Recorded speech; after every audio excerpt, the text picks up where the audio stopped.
Hello, it's a creepypasta. Haunted gaming.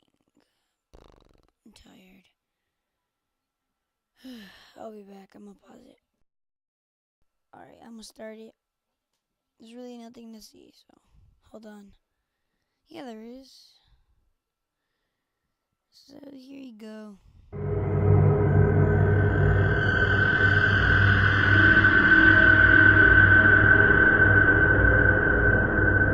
Hello, guys and gals. Welcome back to another episode of Haunted Gaming. This time, we cover a creepypasta called The Game That Listens. Now, before we begin, I'm actually going to do this word for word. It's fairly short, so that's why. Also, this episode has basically been put out, today because I want to please those people who have come here to watch more creepypastas. Since I only do them once a week, I want to try to do 2 every week. I am pretty busy, but I'm gonna try. And yeah, so be sure to check an episode out on Saturday. This isn't an early episode. So yeah, let's begin. The story starts with me. I purchased a game called Mario Kart Super Circuit. Well, as you can tell, this game is a Mario game. The plumber from the Mushroom Kingdom who has to save the princess all the time. I got the game from GameStation quite a while ago. The checkout man handed me the game and I paid very little, as it is an old pre-owned game. At the time I asked if the game was faulty and he replied with, "Oh right, the game is in 100% working order." So I bought the game, and when he stopped me and said that the woman who sent the game back said she loved this game but had to leave it as it creeped her out, and she thought she was going insane. When she left the game, the clerk said it also says TGTL on the back. I asked what that meant, and then he said that he was never told, and that I will never know. So I walked home, and realized that the clerk said that the game nearly made the woman insane. But I still played it. The game started as normal, played really well, and other than the writing on the back, it was in pretty good condition. So I was really happy I could play the game and not worry. One time while I was playing the game, I played on Bowser's Castle 1 and was doing extremely well. So I started to mock the CPU, saying that they suck at the game and such.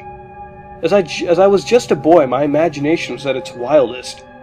But when I was mocking the game, I heard a little static, and then heard an unexplainable noise. And then the game froze, which threw me off a little. But as a kid, I thought my imagination was getting the better of me. So I kept playing. When I started the game still played normally, and I wondered what went wrong. When I processed it with my young mind, I thought the game was in a worse condition than I thought, or it was just coincidence.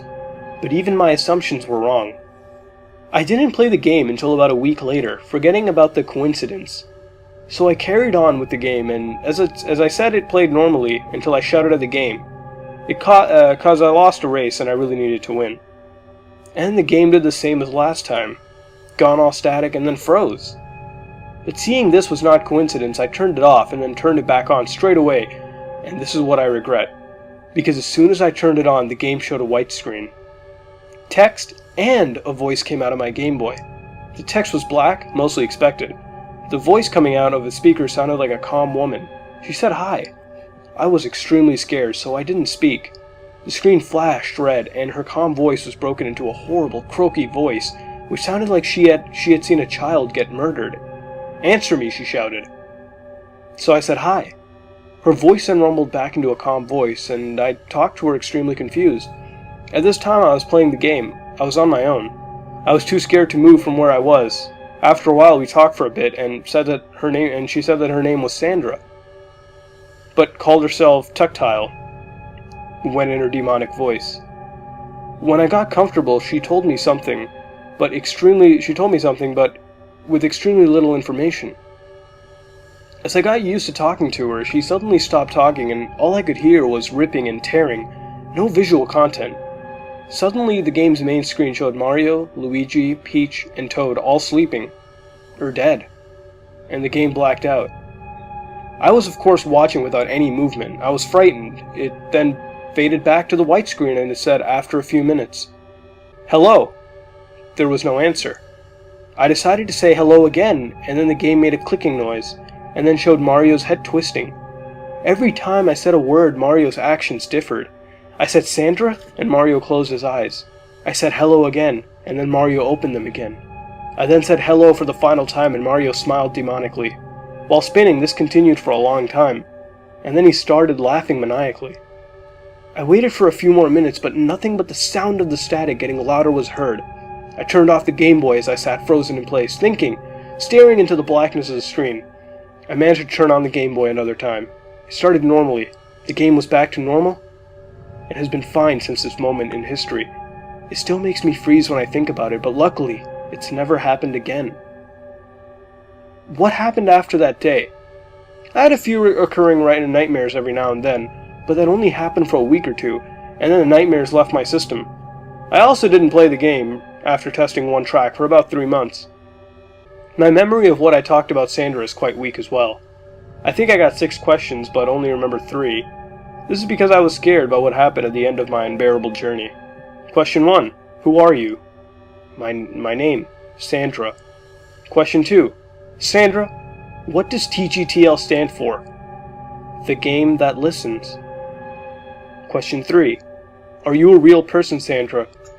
Of course. You are speaking to me right now. I may not be here with you, but we still are talking. This is all I remember, so I'm very sorry. But please be careful of what you buy. You never know what could happen. Now, wasn't that interesting?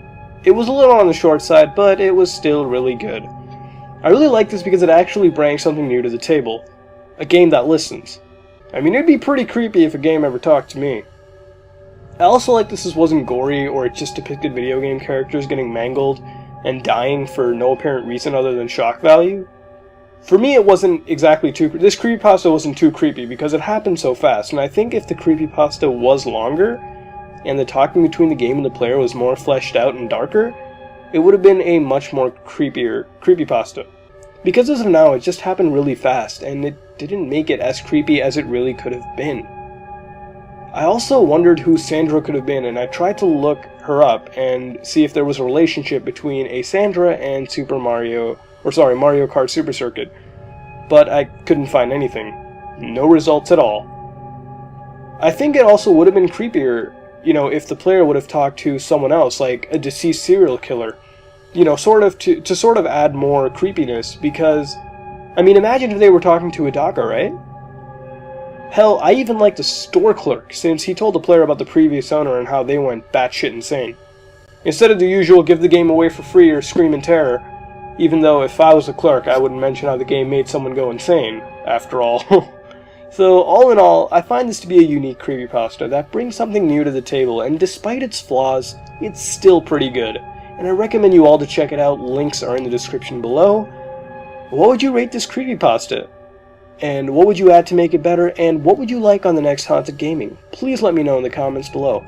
This is me, Mutahar, from Some Ordinary Gamers, and I'm out.